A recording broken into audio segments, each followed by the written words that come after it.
We're back with Senator Daniel Inouye, who broke into politics in 1954. When you were rehabilitating and recovering in the hospital, is that when you were next to Bob Dole? Yes, I got very friendly with Bob Dole. He has a bum arm. In fact, I used to kid him. I said, why don't you cut it off? It was useless. But he told me once in a firm voice, I came in with 4 limbs, I'm going out with 4 limbs. He did, even if it's useless, you know. There was another senator there. He was a colonel. His name was Phil Hart. My office is in the Hart building. So I've had the privilege of knowing 2 senators before they were senators. But an important part of my life was in the hospital. And it's something that you don't see present-day patients go through. Today, for example, it's a matter of funds, I suppose. A patient with my disability would be out of the hospital in about 6 months. Then after that, if he needs treatment, he goes to the VA hospital. In my case, I was in a military hospital for 21 months. My surgical and medical side was resolved, in about 9 months. I received a prosthetic appliance, my side was patched up, my leg was patched up, and then they began rehab. And that's interesting. I never drove before I left Hawaii, so I had to take lessons to qualify to drive in every state and every territory. I had to play a couple of sports. I qualified in basketball and swimming. I had to learn how to do carpentry, electrical work, and plumbing. Not as an expert, but for example, you may be asking yourself, how would I pound a nail with one hand?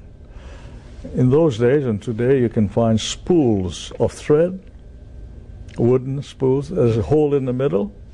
Now you put that over your target. Put a nail in there and bang, pick off the stool and bang, boom, boom. Hey, I'm pretty good at that. Then I had to learn a musical instrument. Saxophone was out of the question. You need 2 hands for that. So they suggested the trumpet. See, all you need are 3 fingers, right? Well, the instructor said, you can read music, because I read music before, but your lips are too soft. My wife would say so too. But he said, why don't you try the piano? I qualified on the piano, playing one-handed. But they also taught you the real rehabilitation. Now, when I got home from the hospital, my mother asked me, after I spent about a week at home, I said, I'm going to Waikiki. She said, oh, you're going shopping. I said, no, I'm going swimming. And she was horrified. The thought that I would expose myself with my injury in a public to swim. Well, in Michigan, where we did swimming, we did so in a public lake, and you get used to it. I just hope today's disabled veteran can do the same thing. They taught us how to dance. I don't know if I should tell you, this is a family program, so.